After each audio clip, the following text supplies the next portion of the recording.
एक उद्योगपति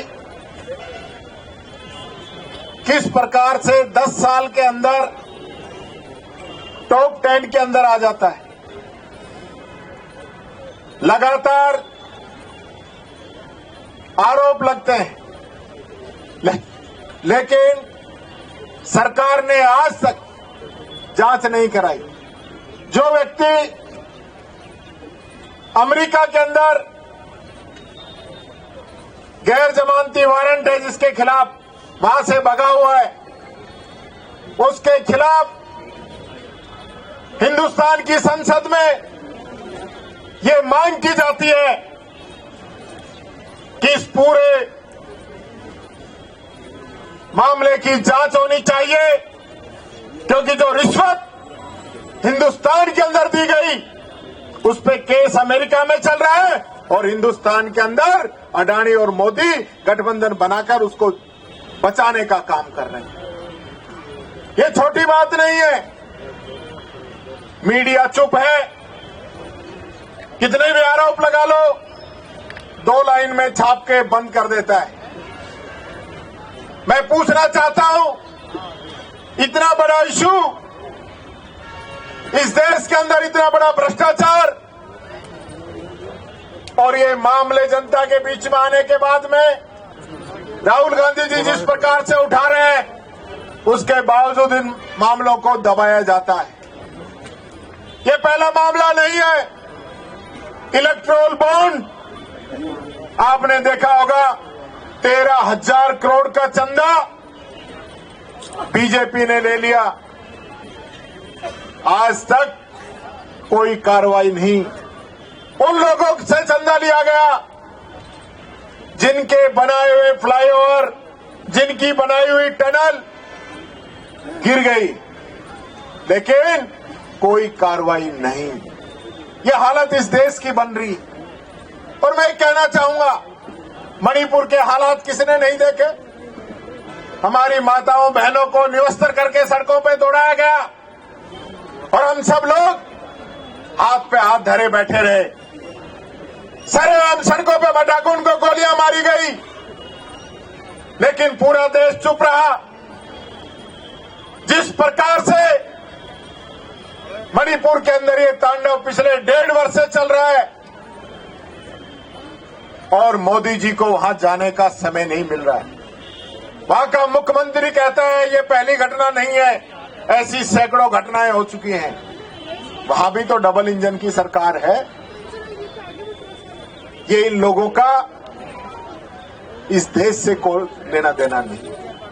ये चाहते इस देश की जो संपदाएं हैं उसको अडानी अंबानी जैसे लोग उनको दे दिया जाए, इनका खर्चा वहां से चलता रहे, ये लोग चाहते हैं और कर रहे हैं। यह हालात क्या है पूरे प्रदेश के अंदर? कल मोदी जी आए, भीड़ नहीं जुट रही थी। प्रताप जी कह रहे थे आंगनवाड़ी वालियों को लेके आए, उन बहनों को ही नहीं, ये तो नरेगा की लेबर को भी भर लाए। खुद भरतपुर से, जहां से मुख्यमंत्री आते हैं, वहां से नरेगा की लेबर को भर के लेके आए बसों में, उनके इंटरव्यू वायरल हो रहे। जब क्षमता नहीं है तो क्यों बुलाते हो? क्योंकि आपकी हकीकत सब जान चुके हैं। स्कूलों की जबरदस्ती छुट्टी करवाते हो, ये सारा खर्चा सरकार के नाम मांगते हो, और किस नाम का आप उद्घाटन कर रहे हो? जिस बांध का कल मोदी जी ने उद्घाटन किया है, वो बता दे इस सरकार ने उसमें 1 रुपया भी दिया हो, 1 रुपया भी। टोटल पैसा हमारी पूर्ववर्ती गहलोत सरकार के समय का है। ईसरदार नवनेरा दोनों बांध बन के कंप्लीट हो चुके हैं। सारा प्रोजेक्ट हमारी सरकार ने उसको आगे बढ़ाने का काम किया। कोविड जैसे हालातों के बाद भी इस स्कीम को शुरू किया, और कल मोदी जी कह रहे हैं कि कांग्रेस ने इसको रोका है।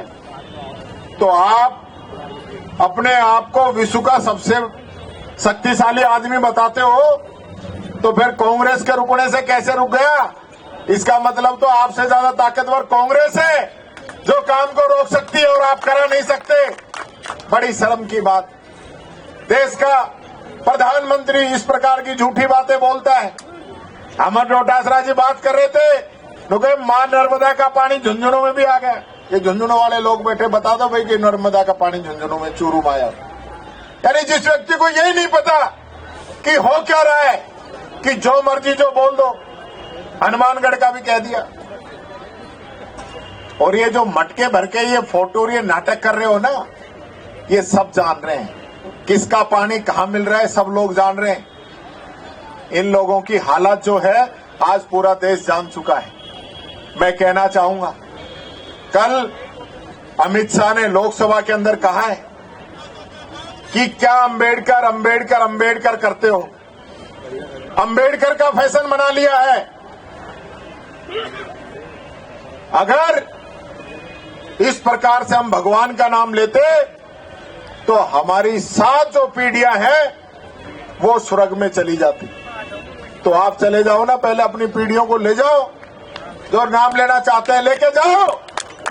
लेकिन आप इस दलित का, पिछड़े का, गरीब का, मजदूर का अगर कोई भगवान बन के संविधान के रूप में हमारी रक्षा कर रहा है तो बाबा साहब अंबेडकर है, बाबा साहब अंबेडकर है। हम 1000 बार नाम लेंगे बाबा साहब अंबेडकर का। ये फैशन है तो हम ये फैशन करेंगे। हमारे दिल के अंदर अंबेडकर है। गरीब की, पिछड़े की, शोषित की, महिला की, बच्चे की, सबकी आवाज बाबा साहब अंबेडकर है। आपके दिल के अंदर जो बात है वो सामने निकल के आ गई। कह देना मोदी जी को कि जिस संविधान की तस्वीर को, किताब को माथे के चूमते हैं उस पे बाबा साहब अंबेडकर का नाम लिखा है, उसको चूमना बंद कर दे। हिम्मत है तो चूमना बंद कर दे। क्यों बयान देना बंद कर दिया? 400 पार की बात करते थे ना, क्यों बंद कर दिया? करिए 400 पार, कहिए कि हम संविधान को बदलेंगे। आप में ताकत, हिम्मत है तो इसको, संविधान को बदल के दिखा देना। ये भय मत पालना कि आप वापिस सत्ता के अंदर आ गए तो आप बाबा साहब अंबेडकर को हमारे दिलों से मिटा दोगे। बाबा साहब अंबेडकर सबके हैं, सबके लिए इस देश का कानून का काम करता है। और ये लोग सिर्फ 1-8% जो लोग हैं जो आज देश को, संविधान को कमजोर समझते हैं, खुद को अपने उससे ऊपर समझते हैं, उन लोगों के लिए मैं कहना चाहूंगा, समय एक सा नहीं रहता। जब समय वो नहीं रहा तो समय ये भी नहीं रहेगा। ये मान के चलना आप लोग।